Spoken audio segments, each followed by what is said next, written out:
ഇന്ന് വിദേശത്ത് താമസിക്കുന്നവർക്കും വീട്ടിൽ നിന്നും മാറി ദൂരസ്ഥലത്ത് ജോലിക്കായിട്ടും പഠിക്കാനായിട്ടും ഒക്കെ പോകുന്നവർക്ക് കൊണ്ടുപോകാനായിട്ട് സാധിക്കുന്ന തേങ്ങ വറുത്തതിൻ്റെ റെസിപ്പിയാണ് ചെയ്യുന്നത്. നമ്മുടെ കുക്കിങ്ങിൽ ഒത്തിരി ഉപകാരപ്പെടുന്ന ഒരു ഘടകമാണല്ലോ തേങ്ങ. ഇപ്പോൾ എല്ലാ രാജ്യങ്ങളിലും ഒട്ടുമിക്ക സാധനങ്ങളും അവൈലബിൾ ആണെങ്കിൽ പോലും ചിലപ്പോഴൊക്കെ കിട്ടാൻ സാധിക്കാത്ത ഒന്നുമാണ് തേങ്ങ. അപ്പോൾ ഇത്തരത്തിൽ തേങ്ങ വറുത്തത് നാട്ടിലൊക്കെ വരുമ്പോൾ ഉണ്ടാക്കി കൊണ്ടുപോകുകയാണെങ്കിൽ വളരെയധികം ഉപകാരപ്പെടും. പെട്ടെന്ന് തന്നെ പലതരത്തിലുള്ള വറുത്തരച്ച കറികൾ ഉണ്ടാക്കിയെടുക്കാനായിട്ട് സാധിക്കും. വെജിറ്റേറിയൻ കറികൾക്കും നോൺ വെജ് കറികൾക്കും എല്ലാം ഒരുപോലെ ഉപയോഗപ്രദമാണിത്. തേങ്ങ വറുത്തരച്ച കറികളൊക്കെ കുറച്ച് കൂടുതൽ ഉണ്ടാക്കി വെച്ചിരുന്നാൽ 2-3 ദിവസം ഉപയോഗിക്കുകയും ചെയ്യാം. കേടായി പോകുകയുമില്ല. അതുമാത്രമല്ല രുചിക്ക് ഒരു വ്യത്യാസം വരികയുമില്ല. ജോലിക്കൊക്കെ പോകുന്നവർക്ക് വളരെയധികം സമയം ലാഭിക്കാനായിട്ട് പറ്റും. ഞാനിവിടെ ഇത് ഒരു വിറകടുപ്പിലാണ് ചെയ്യുന്നത്. അടുപ്പിൽ ചിരട്ടയൊക്കെ വെച്ച് തീ ഉണ്ടാക്കിയതിന് ശേഷം ഇതിലേക്ക് ഒരു ഉരുളി വെച്ച് കൊടുക്കുന്നുണ്ട്. ഉരുളി നല്ലതുപോലെ ചൂടായി വരണം. അതിൽ വെള്ളത്തിൻ്റെ അംശം ഒന്നും തന്നെ പാടില്ല. നല്ലതുപോലെ ചൂടായി കഴിഞ്ഞാൽ ഇതിലേക്ക് 6 തേങ്ങ ചിരണ്ടിയത് ഇട്ട് കൊടുക്കുന്നുണ്ട്. തേങ്ങ ചിരണ്ടി എടുക്കുമ്പോഴത്തേക്ക് അതിനെല്ലാം ഒരേ വലിപ്പമായിരിക്കണം. അത് പ്രധാനമാണ്. എങ്കിൽ മാത്രമേ എല്ലാം ഒരുപോലെ തന്നെ വറുത്തെടുക്കാനായിട്ട് സാധിക്കുകയുള്ളൂ. അതിനായിട്ട് ഞാനിവിടെ ചെയ്തിരിക്കുന്നത് തേങ്ങ എല്ലാം തന്നെ തല്ലി പൊട്ടിച്ചെടുത്തതിന് ശേഷം ചെറിയ ചെറിയ പീസസ് ആയിട്ട് എടുത്തിട്ട് അതിനെ മിക്സിയുടെ ജാറിലേക്കിട്ട് ഒന്ന് വിപ്പ് ചെയ്തെടുത്തിട്ടുണ്ട്.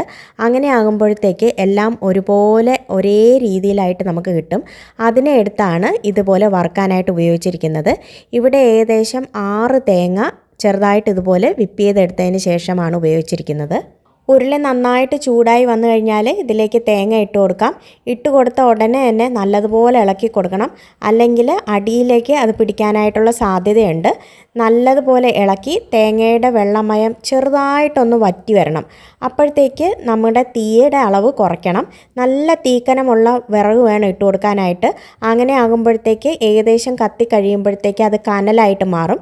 ഇനി ഈ കനൽപ്പുറത്ത് കിടന്ന് വേണം ഇത് നല്ലതുപോലെ വറുത്ത് വരാനായിട്ട്. പെട്ടെന്ന് തന്നെ ഇതായി കിട്ടില്ല. ഞാനിവിടെ വറുക്കുമ്പോഴത്തേക്ക് ഒരുപാട് മണിക്കൂറുകൾ ഇട്ടാണ് വറുക്കുന്നത്. അങ്ങനെ ആകുമ്പോഴത്തേക്ക് ഇത് ഒട്ടും തന്നെ കേടായി പോവുകയില്ല. കാരണം ഇതിൻ്റെ ഉള്ള് നല്ലതുപോലെ ഉണങ്ങി കിട്ടണം. എങ്കിൽ മാത്രമേ ഇതിന് ഷെൽഫ് ലൈഫ് നന്നായിട്ട് കിട്ടുകയുള്ളൂ. തേങ്ങയിലെ വെള്ളത്തിൻ്റെ മയം ചെറുതായിട്ടൊന്ന് മാറി വരുമ്പോൾ തന്നെ ഇതിലേക്ക് 12 ചെറിയ ഉള്ളി ചെറുതായിട്ട് അരിഞ്ഞത് ഇട്ട് കൊടുക്കുന്നുണ്ട്. ആദ്യം തന്നെ ചെറിയ ഉള്ളി ചേർത്ത് കൊടുക്കണം. എങ്കിൽ മാത്രമേ അത് തേങ്ങയോടൊപ്പം കിടന്ന് നല്ലതുപോലെ മൂത്ത് വരികയുള്ളൂ. അവസാനമായിട്ട് ചേർത്ത് കൊടുത്താൽ അത് നന്നായിട്ട് മൂത്ത് വരില്ല. അതിൻ്റെ ഉള്ളു ഉണങ്ങുകയില്ല. അങ്ങനെ ആകുമ്പോഴത്തേക്ക് തേങ്ങ പെട്ടെന്ന് തന്നെ കേടായി പോകാനുള്ള സാധ്യതയുണ്ട്. അതുപോലെ തന്നെ ഇതിലേക്ക് വറുക്കുന്നതിനായിട്ട് വെളിച്ചെണ്ണയൊന്നും തന്നെ ചേർത്ത് കൊടുക്കുന്നില്ല. വെളിച്ചെണ്ണയൊക്കെ ചേർത്ത് വറുത്തെടുക്കുകയാണെങ്കിൽ പെട്ടെന്ന് തന്നെ അത് കാറൽ ചുവ ഉണ്ടാകാനുള്ള സാധ്യതയുണ്ട്. അതുപോലെ തന്നെ ഇതിലേക്ക് കറിവേപ്പിലയും ചേർത്ത് കൊടുക്കുന്നില്ല. കറിവേപ്പിലയൊക്കെ വേണമെങ്കിൽ എപ്പോഴും ഫ്രഷ് ആയിട്ട് നമ്മൾ കറികൾ ഉണ്ടാക്കുമ്പോൾ അതിലേക്ക് ചേർക്കുന്നതിന് തന്നെയാണ് ഏറ്റവും കൂടുതൽ രുചി ഉണ്ടാകുക. അല്ലാതെ കറിവേപ്പില ഇതിലേക്ക് ഇട്ട് കഴിഞ്ഞാൽ കറിവേപ്പില നല്ലതുപോലെ മൂത്ത് പോവും. പിന്നെ നല്ലതുപോലെ മൂത്ത് പോയ കറിവേപ്പിലയ്ക്ക് വേറൊരു ടേസ്റ്റ് ആയിരിക്കും ഉണ്ടാകുക. ഒരു കരിചൊവ പോലെയൊക്കെ തോന്നും. അതേപോലെ കറിവേപ്പില നന്നായിട്ട് മൂത്തില്ല എങ്കിലും തേങ്ങ കേടായി പോകാനുള്ള സാധ്യതയുണ്ട്. അതുകൊണ്ട് ഒട്ടും തന്നെ റിസ്ക് എടുക്കുന്നില്ല. കറിവേപ്പില ഇതിലേക്ക് ഞാൻ ഒട്ടും തന്നെ ചേർത്ത് കൊടുക്കുന്നില്ല. ആദ്യം നല്ലതുപോലെ തീക്കനമുള്ള വിറക് വെച്ചതിന് ശേഷമാണ് ഉരുളിയിലേക്ക് തേങ്ങ ഇട്ട് കൊടുക്കുന്നത്. മീഡിയം ഫ്ലെയിമിലിരുന്ന് തേങ്ങ നല്ലതുപോലെ വറുത്തെടുക്കുക. അത് ഏകദേശം കത്തി തീരുമ്പോഴത്തേക്ക് നല്ലതുപോലെ കനലുണ്ടാവും. പിന്നെയുള്ള കുക്കിംഗ് മുഴുവനും ആ കനൽപ്പുറത്താണ്. കനലിൽ കിടന്ന് ചെറിയ തീയിൽ കനലിൽ കിടന്ന് ഇത് വറുത്ത് വരണം. എപ്പോഴും ഇളക്കി കൊടുക്കണമെന്നുള്ള ആവശ്യമൊന്നുമില്ല. ഇടയ്ക്കിടയ്ക്കൊന്ന് ഇളക്കി കൊടുത്താൽ മതി. ഇത് ഏകദേശം ഒരു 3-4 മണിക്കൂർ ഇട്ടതിന് ശേഷമാണ് വറുത്തെടുക്കുന്നത്. അത്രത്തോളം സമയം എടുക്കുന്നുണ്ട്. അങ്ങനെ നമ്മൾ വറുത്തെടുത്തെങ്കിൽ മാത്രമേ തേങ്ങയുടെ ഉള്ളു ഉണങ്ങുകയുള്ളൂ. അല്ലാതെ നല്ല ഫ്ലെയിം വെച്ച് പെട്ടെന്ന് തന്നെ ഈ ഒരു നിറമാക്കി എടുത്ത് തേങ്ങ വറുത്തെടുത്താൽ അതിന് ഷെൽഫ് ലൈഫ് വളരെ കുറവായിരിക്കും. പെട്ടെന്ന് തന്നെ കേടായി പോകാനുള്ള സാധ്യതയുണ്ട്. ഇത്തരത്തിൽ തേങ്ങ വറുത്തതൊക്കെ ഉണ്ടാക്കി വെക്കുകയാണെങ്കിൽ 6 മാസത്തിൽ കൂടുതലായിട്ട് നമുക്കിത് ഉപയോഗിക്കാനായിട്ട് സാധിക്കും. ഒട്ടും തന്നെ കേടായി പോകില്ല. 3-4 കണ്ടെയ്നറിലായിട്ട് സൂക്ഷിച്ചാൽ മതിയാകും. അതുപോലെ നനവില്ലാത്ത സ്പൂണൊക്കെ ഉപയോഗിച്ച് വേണം ഇതെടുക്കാനായിട്ട്. ഇനി വിറകടുപ്പില്ലാത്തവർക്ക് വേണമെങ്കിൽ ഗ്യാസ് അടുപ്പിൽ വേണമെങ്കിലും ഉണ്ടാക്കിയെടുക്കാവുന്നതേ ഉള്ളൂ. അങ്ങനെ ആകുമ്പോഴത്തേക്ക് ഇത്രയും മണിക്കൂറൊന്നും വെച്ച് നമുക്ക് ഉണ്ടാക്കിയെടുക്കാനായിട്ട് സാധിക്കില്ലല്ലോ. അങ്ങനെ ഉണ്ടാക്കിയെടുക്കുകയാണെങ്കിൽ നിങ്ങൾ ഫ്രീസറിൽ വേണം സൂക്ഷിക്കാനായിട്ട്. ഫ്രിഡ്ജിൽ ഒരു സിപ്ലോ കവറിലോ ഏതെങ്കിലും കണ്ടെയ്നറിലോ ഇട്ടതിന് ശേഷം ഫ്രീസറിൽ എടുത്ത് വെച്ചിരുന്നാൽ മതിയാകും. ഒരുപാട് നാൾ ഉപയോഗിക്കാവുന്നതേ ഉള്ളൂ. തേങ്ങ നന്നായിട്ട് വറുത്ത് കഴിഞ്ഞാൽ ഇതിന് ഒരു കിലുങ്ങുന്ന സൗണ്ട് ഉണ്ടാകും. അത് മാത്രമല്ല ഇത് നല്ലതുപോലെ പെട്ടെന്ന് നമുക്ക് ഇളക്കിയെടുക്കാനായിട്ട് സാധിക്കും. ഒരു ആയാസവും ഇല്ലാതെ നമുക്ക് ഇളക്കിയെടുക്കാനായിട്ട് സാധിക്കും. അതാണ് തേങ്ങ നന്നായിട്ട് വറുത്ത് വന്നു എന്നതിനുള്ള ലക്ഷണം. അങ്ങനെ ആയി കഴിയുമ്പോഴത്തേക്ക് ഇതിനെ അടുപ്പിൽ നിന്നും വാങ്ങി വയ്ക്കുന്നതാണ്. വാങ്ങി വെച്ചതിന് ശേഷം ഇതിലേക്ക് ഏകദേശം 6 ടേബിൾ സ്പൂൺ മുളക് പൊടി ചേർത്ത് കൊടുക്കുന്നുണ്ട്. മുളക് പൊടി വാങ്ങി വെച്ചതിന് ശേഷം മാത്രമേ ചേർത്ത് കൊടുക്കാവുള്ളൂ, അല്ലെങ്കിൽ ഇത് കരിഞ്ഞു പോകാനുള്ള സാധ്യതയുണ്ട്. ആവശ്യത്തിന്, അതായത് നമുക്ക് എത്രത്തോളം എരിവ് വേണമോ അത്രത്തോളം ആവശ്യത്തിന് മുളക് പൊടി ചേർത്ത് കൊടുക്കാം. അധികം എരിവ് വേണ്ടാത്തവർക്ക് കാശ്മീരി മുളക് പൊടി ചേർത്ത് കൊടുക്കാം. ഇനി അങ്ങനെ അല്ല എങ്കിൽ പകുതി കാശ്മീരി മുളക് പൊടി പകുതി എരിവുള്ള മുളക് പൊടിയായിട്ടും ചേർത്ത് കൊടുക്കാം. അതൊക്കെ അവരവരുടെ ഇഷ്ടത്തിനനുസരിച്ച് ചേർത്ത് കൊടുക്കാവുന്നതാണ്.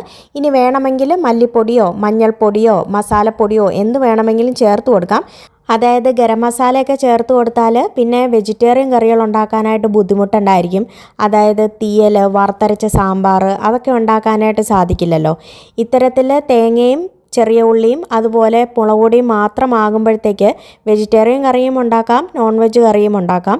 നോൺ വെജിറ്റേറിയൻ ഉണ്ടാക്കുമ്പോഴത്തേക്ക് അതിലേക്ക് അപ്പോൾ തന്നെ ഫ്രഷായിട്ട് ഗരം മസാല പൊടിച്ച് ചേർത്താൽ മാത്രം മതിയാകുമല്ലോ. പൊടികളൊക്കെ നല്ലതുപോലെ ചേർത്തതിന് ശേഷം നന്നായിട്ട് ഇളക്കണം.